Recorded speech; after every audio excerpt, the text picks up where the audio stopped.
Hi, good afternoon, everyone. So, welcome to our financial planning, how to build an adequate emergency fund.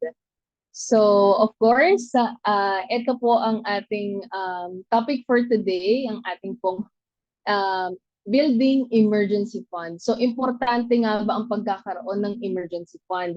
And of course, medyo nagugulumihanan tayo, no? Maraming mga informations na nakalagay on the internet. But then, kung hindi pa rin po kayo pursigido para po mag-build ng emergency fund, baka makatulong po ang discussion po natin for today. So, kung naguguluhan po natin tayo, sana po makatulong pa rin po kami. And of course, this is also a series na sana po ay masubaybayan niyo po kami sa aming pong discussion regarding our finances. So the next week, meron din po kaming i-release. Sana po ay panoorin niyo po ulit ang aming pong series ng Pacific Swift Unit.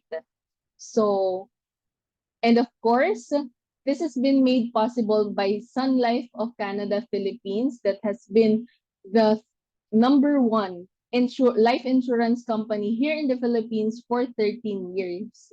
So congratulations po, Partners for Life, ng ating ang ating pong mga clients. And of course, we are the oldest life insurance company here in the Philippines, and we are celebrating our 129 years here in the Philippines.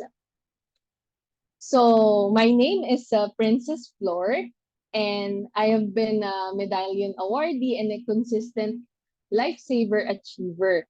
And right now, I am a certified risk planner and a certified estate planner here in the Philippines. So of course, bukod po sa aking mga personal experiences, I've been an entrepreneur since 2020. And for a time, naging overseas Filipino worker din po ako. So, let's start. Ayan. So, bakit nga ba importante? At bakit nga ba kailangan meron tayong emergency fund? Magkano nga ba dapat ang ilalagay natin? Para saan ba? Yung mga questions na ito yung maaari nating masagot sa session na ito. And then, of course, relevant din na pag-usapan natin ito dahil sa meron tayong pinagdaanan na emergency na halos lahat sa atin ay naramdaman natin. At eto nga yung tinatawag nating pandemic noong 2020. At hindi naman lahat sa atin, hindi naman lingid sa lahat na ito yung isa sa mga pinakamalaking challenges, lalo na financially and health-wise, sa ating mga Pilipino, na dito natin na-realize na pwede palang mawalan ng source of income kahit na healthy tayo, pwede palang makita natin na nag-iba na pala yung panahon, at makita natin na meron palang pagkakataon na masasabi natin unprepared tayo. But then, of course, 4 na taon na ang nakakalipas at ang iba sa atin ay nakaka-recover na paunti-unti. Kung naka-recover ka na, so this is the time na mag-set up ka na ng inyo pong emergency fund para po sa iyong sarili at sa inyong pamilya. And of course, ayan po, ang ating basic ng ating pong emergency fund ay magpagkakaroon ng 3 to 6 months of our basic salary. So nakadepende po yun kung magkano po yung cash inflow sa ating pong household. Bakit nga ba kailangan natin ng emergency fund? Actually, since yun na nga ang nangyari nitong pandemic, meron na po kasi tayong nakikita ng mga cases katulad ng sa family namin, ang aming pong breadwinner ay nagkaroon ng first retire. He is a forced retiree at the age of, I think, 57, ganyan. And nagtatrabaho siya sa kanyang company for 37 years. So doon natin maiisip na kahit na stable na pala yung ating pong income sa ating trabaho, hindi pa rin pala sigurado. Kailangan pala meron tayong itinatabi na emergency fund para kung meron mang mangyari, wag naman sana, 'di ba? Ay meron tayong naipon katulad nga sa mga hindi kasi dati kasi 'di ba parang sinasabi lang sa mga maliliit lang yan na kumpanya, hindi kami niyan hindi kami niyan maaapakan. But then, katulad nga nitong nakalipas na pandemya, merong mga airlines na nag-close, na kahit na yung mga matataas yung kinikita katulad ng mga pilots and the flight attendants, ay nawalan din sila ng mga sources of income. So yun yung dahilan bakit kailangan mag-set up tayo at least 3 to 6 months of our basic salary. But then, of course, ayan, para ating pong emergency fund, kailangan kinakailangan siya. Kailangan agad-agad at kailangan sa mga unexpected situation natin to gagamitin. Hindi lang dahil sa meron tayong kailangan pagkagastusan, ay gagamitin na natin siya kagad. Kailangan meron tayong mga tinatawag na katulad ng since meron kaming business, meron kaming ginagamit na sasakyan for the transportation ng aming even car maintenance. Dahil sa matanda na yung kotse namin, kailangan namin ng malaking emergency fund for that. Kasi hindi lang ng repair. But then, of course, yung mga ginagamit natin ay nag-wear out din. So, minsan, kailangan natin siyang palitan. For example, yung ref natin sa bahay, hindi na siya gumagana. 4 na beses nang pinaayos, hindi pa rin gumagana. So, kailangan na natin siyang palitan para mabawasan din yung expenses natin para sa ating electricity kasi tumataas din yung binabayaran natin for that. Isa din naman yung nagkakaroon tayo ng leak sa loob ng bahay, di ba? O kaya nagkakaroon ng bara. So kahit na ipagawa natin at syempre kailangan natin ng i-renovate na siya, malaking pera yung kakailanganin natin for that. And kung yung savings natin, yung ilalaan natin for that, paano naman sana yung for tuition natin or yung pinaglalaanan natin for that? So kailangan separate sila. Kailangan meron tayong separate na emergency fund. And kung nakayanan naman na natin na meron na tayong at least 3 to 6 months of our basic salary, baka kaya na natin siyang stretch to 12 to 24 months of our living expenses. Bakit, Princess? Bakit kailangan ganun kalaki? Actually, dahil din yun sa nangyari na pandemic. So, medyo nagtagal siya, no? So, kung maliit lang yung emergency na fund natin, kailangan kumilos na tayo agad para ibalik natin yun, di ba? So, nakalagay dyan na living expenses kasi nakalagay, kasama dapat dyan yung ating pong mga utilities like water, electricity. Kailangan din natin, of course, magbayad ng ating rent or mortgage o kaya naman yung mga insurances natin, internet, of course, importante yan, transportation, grocery, of course, pagkain, di ba, kailangan natin yan. So, para din naman yan sa atin. Kaya kailangan 12 to 24 months para kaya nating suportahan yung sarili natin kahit mawalan tayo ng sources of income ng ganun katagal. Paano bang ganun katagal? For example, merong nagkasakit sa pamilya, lalo na yung breadwinner. Yes, meron siyang HMO, but then yung HMO, na-meet na niya yung dapat na hanggang 150,000 lang, ganon. Naubos na niya yun. So, syempre, kailangan natin ng emergency fund. Paano naman, meron naman na akong adequate na HMO for that, hindi naman hanggang 150 yung nagastos ko. But then, yung leaves, di ba? Dapat 15 days lang na may sick leave. Pero naging 20 days sa hospital, so kailangan magpagaling pa, ganon. So yung 5 days doon ay unpaid leave na yon. So yun yung mga dahilan bakit kailangan natin ng emergency fund na ganon kalaki, na i-stretch natin siya. Ayan.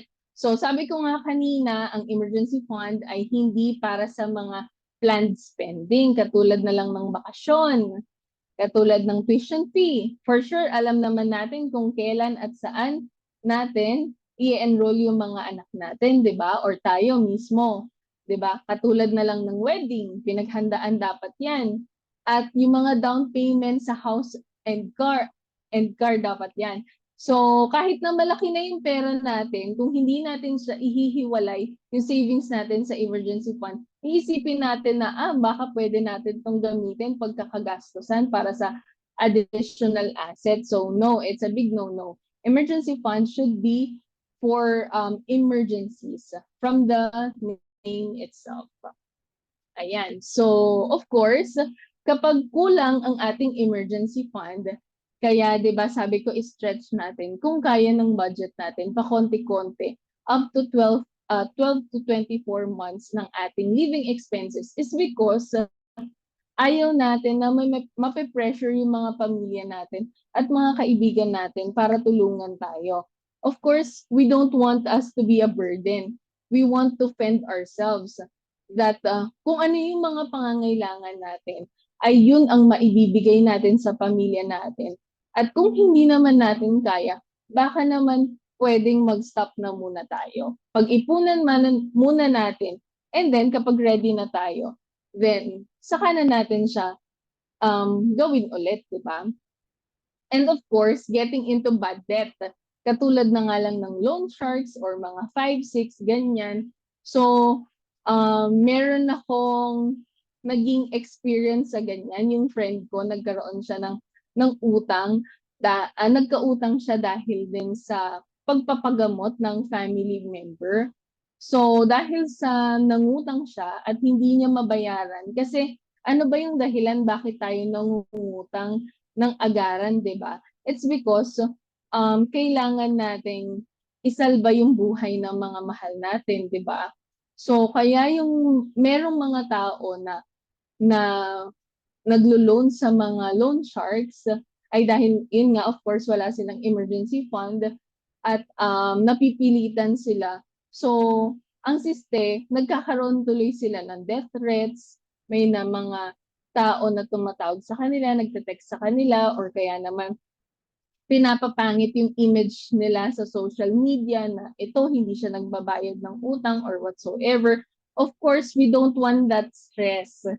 Kaya mas maganda na meron tayong emergency fund para hindi na natin siya maranasan, di ba? Katulad na lang din ng 5, 6, wala naman problema kung gusto nating mangutang. But then, of course, iisipin natin na yung inutang natin, for example, 1,000 pesos ang inutang natin. After a year, magta times 3 na yon, 3,000, di ba? Paano kung 100,000 yung inutang mo? Magta times 3, magiging 300,000 pesos. Sino pa ba yung makakabangon doon? So the reason why umuutang tayo ng pera is because kailangan na kailangan natin. Pero kapag wala tayong emergency fund at umutang tayo sa mga tao lang, katulad ng loan sharks or 5, 6, kumbaga doon tayo lulubog. Mahihirapan na tayong makabangon ulit. At sana yung mga nahihirapan na magbayad, sana magkaroon ng way na matapos nyo ng lahat yan para mawala na din yung stress nyo sa araw-araw. And then next naman is losing as supposed to be an asset. So, meron kasing mga emergencies na masyado ng malaki yung kailangan. For example, hospital bill nga, di ba? So, kailangan na ng 1 million or like that na pera. So, usually, since wala tayong liquid funds, yung mga pag-aari natin, like house or car or gold or whatever it is, ibinibenta natin siya. So, dapat asset natin siya eh. Wala namang problema kung spare mo na yan, spare house, spare car, ganyan. Wala namang problema. But then, of course, kapag malaki na yung value ng mga assets natin at bigla na lang kinailangan natin siya, definitely ibebenta na natin siya ng palugi. Kasi nga, kailangan natin ng fast money. And of course, kapag mayroong mga buyers narinig nila na, nangangailangan to ng pera, minsan babarating ka pa, di ba? So, supposed to be an asset na sana yon, but then kinailangan natin ng pera, kaya naibenta din siya ng palugi. So, sayang naman, di ba? ang laki na ng naibayad natin. For example, sa kotse, of course, may down payment, di ba? Nabayaran mo. Meron din akong experience sa isang friend na bumili siya ng sasakyan na 3 years, I think, na binabayaran niya yun. Binayaran niya yung down payment, 3 years binayaran niya. But then, nakulangan na siya ng pera, hindi na niya masustain, hindi na niya kayang bayaran. So ano yung sayang doon? First of all, sayang yung down payment. And then second of all, yung 3 years worth ng pagbabayad niya sa sasakyan na yun ay nawala na. And of course, nawala na din yung sasakyan na prized possession na sana niya. So sayang, di ba?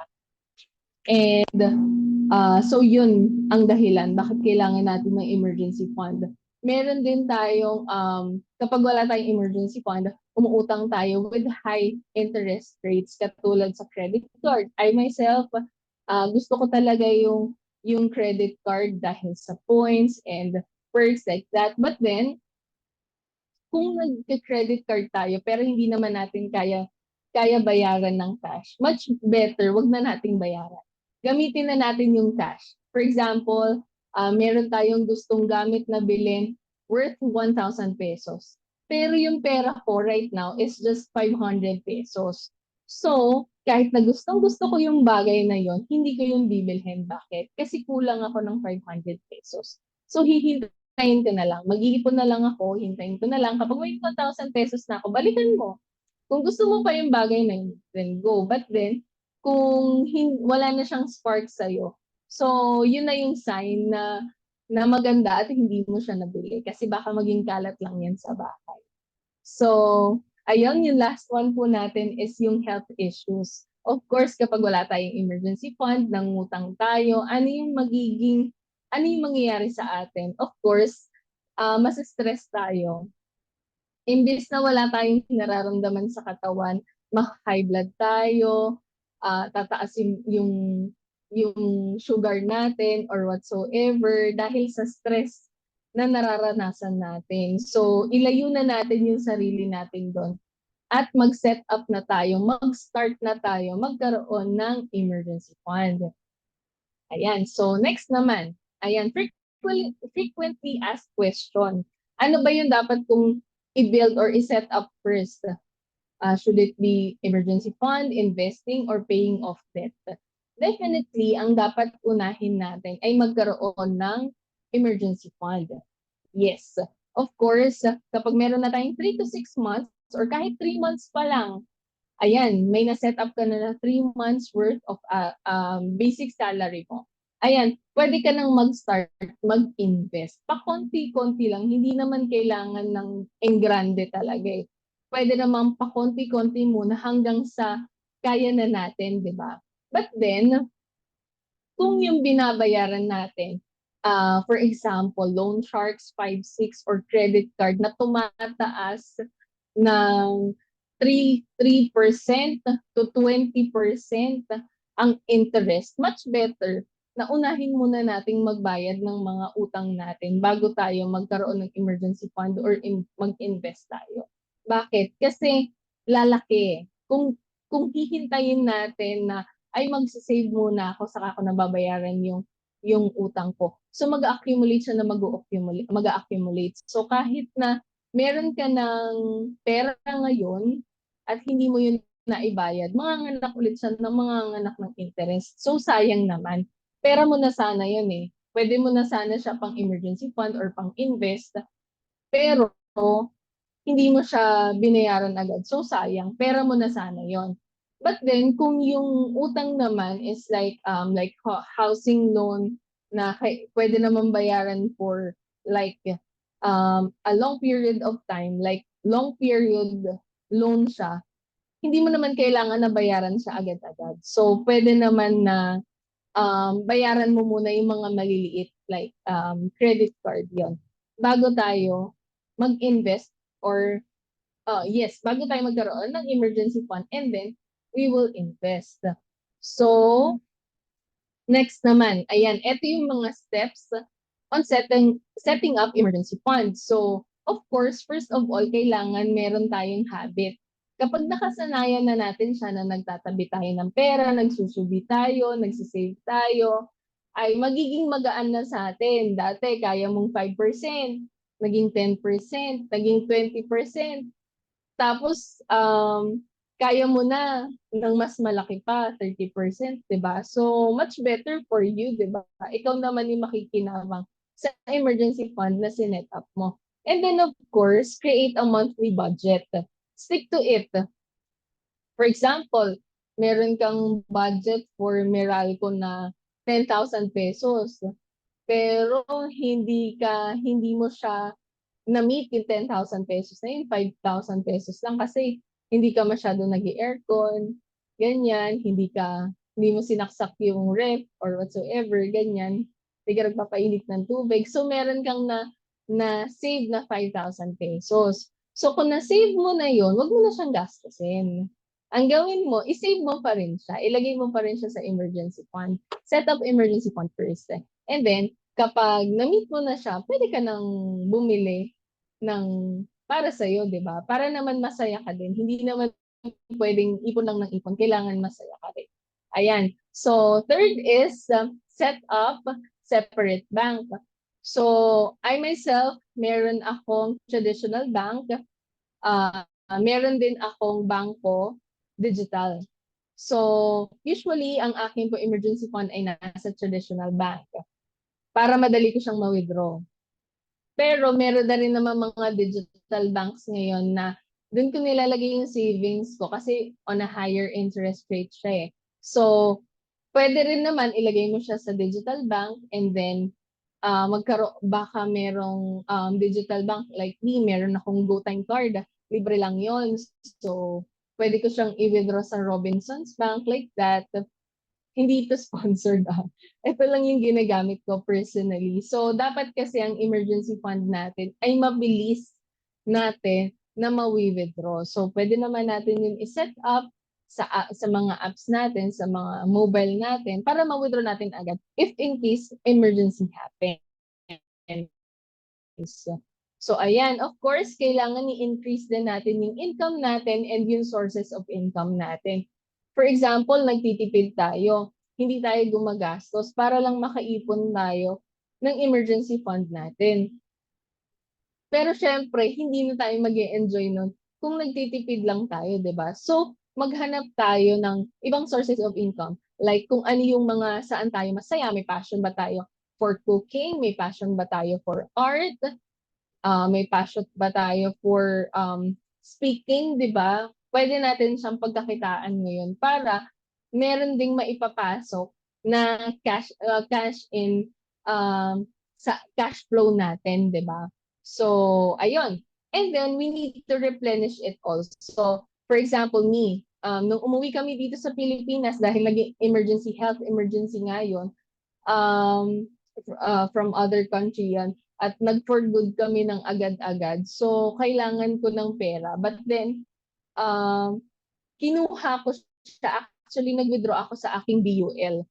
Hindi ko siya ini-encourage. But then, if you no longer have other options, pwede siya. So, yung inutang ko sa sarili ko, sa BUL ko, ibinalik ko rin siya. Para yun sa retirement ko eh. So, utang ko yun sa matandang ako. So, ginamit ko siya dahil wala akong pagkukunan ng pera, but then, ibinalik ko siya. So, we should have a habit also na bayaran natin yung sarili natin. Kung hindi para doon, yung kinuha nating pera, ibalik natin yun para in the future, may magamit pa rin tayo, di ba? Kasi medyo nakakaluwag-luwag ka naman na ngayon, di ba? So, bayaran mo yung sarili mo.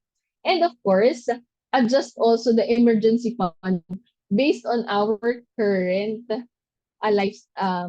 living expenses. Of course, baka kasi yung sinet up natin na emergency fund that was like 5 years ago. So kailangan meron tayong audit every year.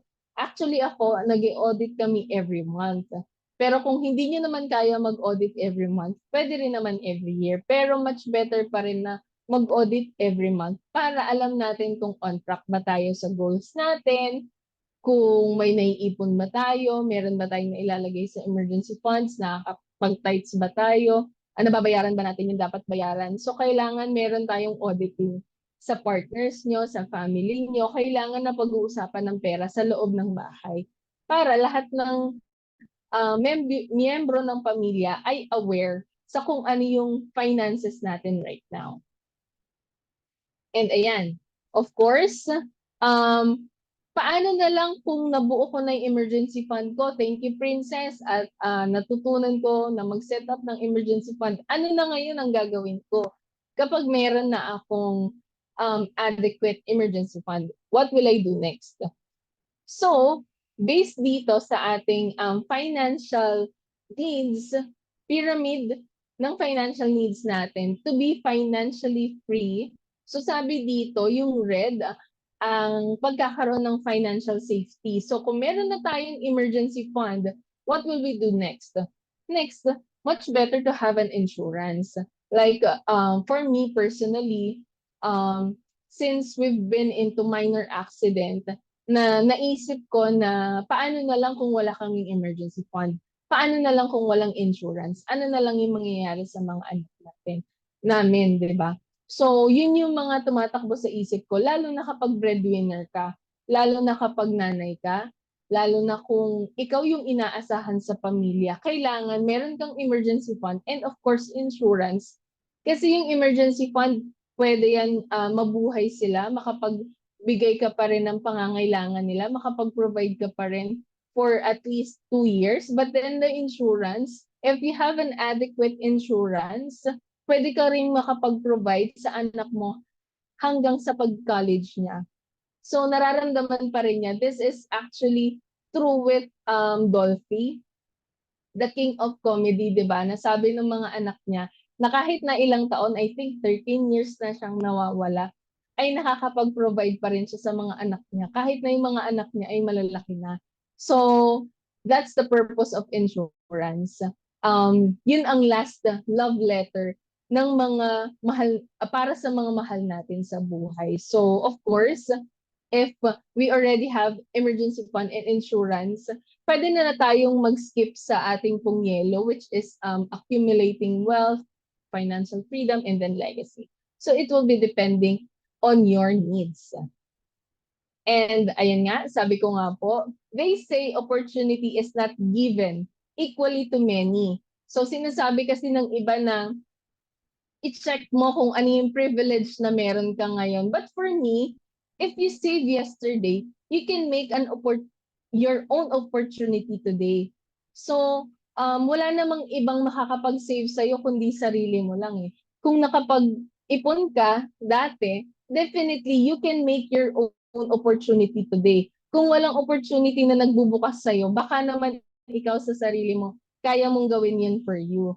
Kaya kailangan mag-save tayo ng, of course, ng ating pong emergency fund at savings para po sa mga future needs natin. Para pag dumating yung panahon na financially free na tayo, ay kaya na natin siyang gawing mag-open ng opportunity, like if you want to have a business of your own, o kaya naman gusto mong mapag-aral sa prestigious school or university yung anak mo, magagawa mo yun. Bakit? Because you set it up dati pa, di ba? So, yung opportunity na yun, you can make it if no one is going to give it to you. And sabi nga sa Proverbs 22:3, ayan, the prudent or the wise see danger and take refuge, but the simple keep going and pay the penalty. So kung wise tayo, kailangan iniisip natin palagi na baka kailanganin natin ito, baka mangailangan tayo. Kasi kung hindi tayo magsiset up ng emergency fund natin, ano daw yung gagawin natin? Magpipay daw tayo ng penalty. Magbabayad tayo ng interest, di ba? At pwede siyang 20%, 30% or whatsoever. But then, kung meron tayong emergency fund, definitely hindi mangyayari ito sa atin. Hindi tayo lulubog at makakaahon tayo agad. So, thank you so much sa pakikinig. Maraming salamat po. If ever you have questions, ayan, meron po tayong survey form dito. pwede nyo pong ilagay dyan kung meron kayong gustong matutunan, kung na-inspire ba kayo sa discussion natin today, kung excited ka na ba na mapanood yung mga next series ng Pacific Swift Unit. Ayan, gamitin mo yung QR code na yan. And dyan mo ilagay yung nararamdaman mo right now, kung nakatulong man kami, kung may mga questions ka man or whatsoever. And thank you so much. Once again, my name is Princess Mendoza Flor, and ayan po yung aking social media sa Facebook. My name is Princess Mendoza Flor, and this has been Pacific Swift Unit. Maraming salamat po. Thank you!